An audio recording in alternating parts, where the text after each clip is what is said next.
Et coucou chers amis du potager. Alors dans cette vidéo, nous allons parler de l'importance des herbes aromatiques. Alors que ce soit dans nos assiettes ou bien en tant que remède, quelle est notre possibilité pour avoir à portée de main ces ingrédients frais tout au long de l'année sans avoir à se déplacer, que ce soit dans nos jardins ou dans un commerce.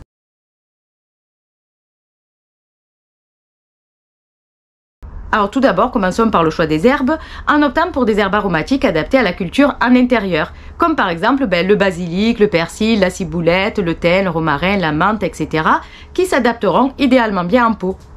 Alors en ce qui concerne le matériel, nous aurons besoin de pots, alors des pots de taille correcte, comme ceci, ou bien carrément, comme je vous en ai parlé la semaine dernière, vous pourrez peut-être recycler des tasses à café ou à thé et vous en servir de pot. Voilà.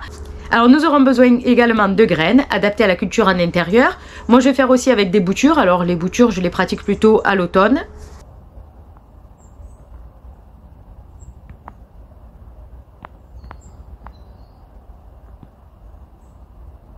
Alors n'oubliez pas également le petit arrosoir avec le bec verseur. Et puis sinon voilà un petit pulvérisateur.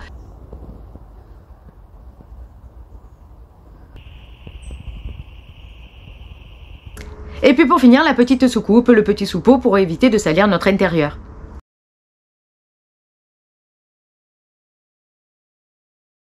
Pour la préparation des pots, au moment du remplissage avec du terreau bien léger, bien aéré, tout simplement pour laisser un espace suffisant aux racines.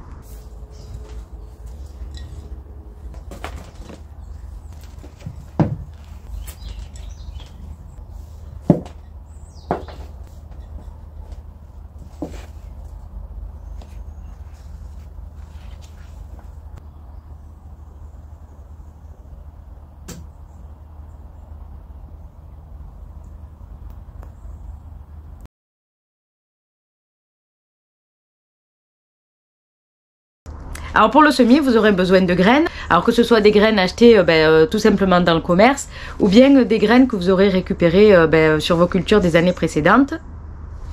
Semez de manière efficace, uniformément sur la surface, pour vous éviter un éclaircissage par la suite.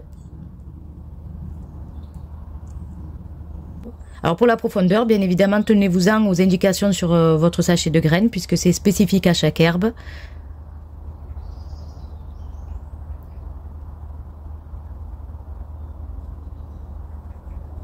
Voilà. Tassez légèrement avec le dos d'une cuillère pour favoriser la germination. Alors humidifiez légèrement avec votre vapeau pour ne pas déranger les graines. Voilà. Et pour finir, n'oubliez pas la petite étiquette.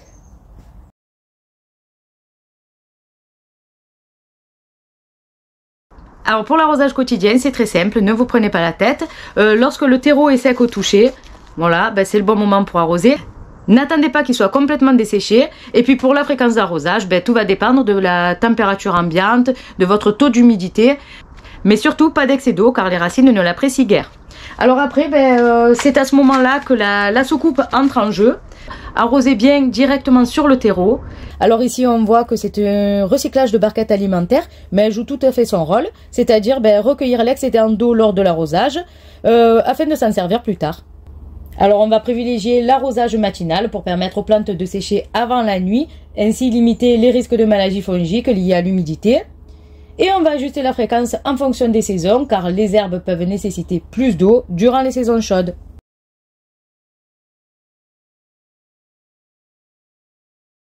Alors concernant l'emplacement et la lumière, pour vous assurer que vos pots contenant vos aromates aient une exposition adéquate, premièrement, placez-les près d'une fenêtre offrant une exposition directe à la lumière du soleil.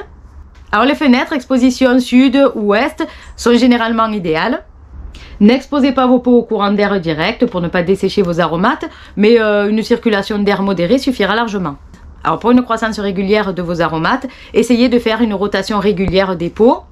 Une température ambiante modérée sera plus confortable à la croissance de vos plantes. Alors si vous pensez que la lumière naturelle n'est pas suffisante, n'hésitez pas à utiliser des lampes de croissance à LED, en considérant bien évidemment le besoin spécifique de chaque plante.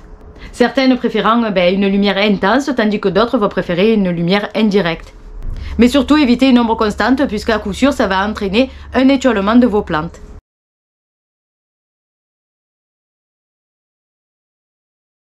Pour les soins quotidiens, on va maintenir un arrosage régulier.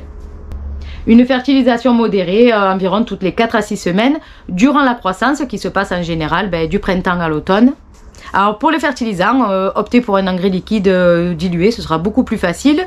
Il aura lieu généralement après l'arrosage. Alors pour éviter de brûler les racines de vos aromates, dû à la concentration d'éléments nutritifs. Fertilisez très rarement en hiver ou même pas du tout, parce que c'est la période où la croissance est naturellement au ralenti. Alors pour les fertilisants, vous pourrez soit les acheter dans le commerce, soit avec des approches plus naturelles, comme par exemple le compost ou le thé de compost, ou bien comme je vous en ai parlé la semaine dernière, avec du purin.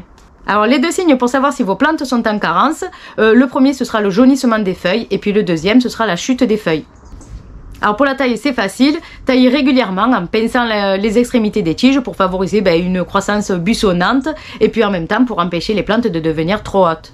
Alors pour certains aromates comme par exemple le basilic, il nous faudra aussi tailler les fleurs avant qu'elles ne soient complètement développées.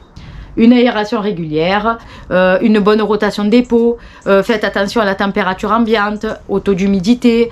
Alors si besoin, un remplacement du terreau 1 à 2 fois par an. Un petit tuteur pour certaines tiges qui sont trop hautes et qui nécessitent un soutien.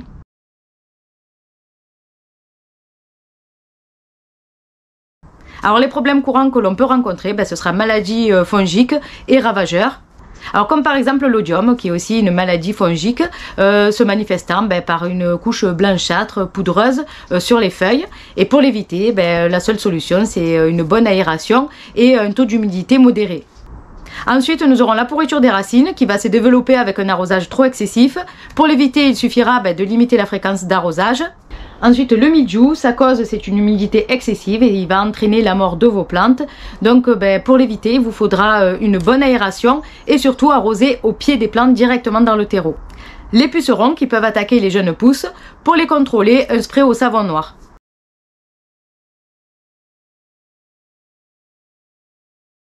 Alors pour la récolte, pour commencer, attendez que vos herbes atteignent une taille suffisante, environ 20 cm.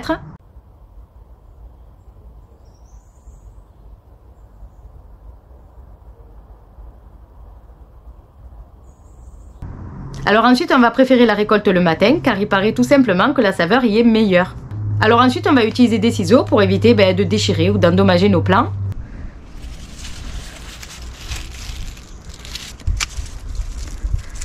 Citronnelle de Madagascar.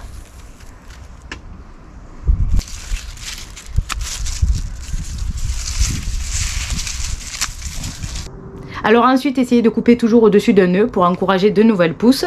On va essayer quand même de tailler uniformément et puis de laisser toujours des feuilles sur le bas de la plante pour sa vitalité. Et puis si vous pouvez, essayez de récolter pas plus d'un quart de la plante à la fois pour lui éviter un stress.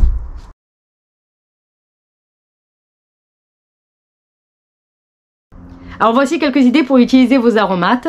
Alors déjà, on peut utiliser les aromates en thé ou en infusion.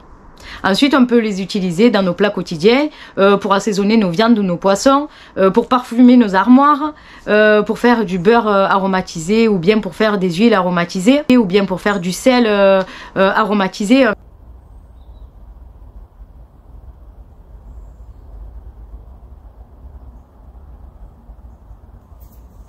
De la lavande, de la sauge, de la menthe, du romarin, du thym citronné plus précisément, de la menthe, du persil, du basilic, de l'hélichrysum. Et on se retrouve à la fin de cette petite vidéo, j'espère que ça vous aura plu. Comme d'habitude, n'oubliez pas, abonnez-vous, likez, ça fait toujours plaisir. Et bon potager à tous, bye bye!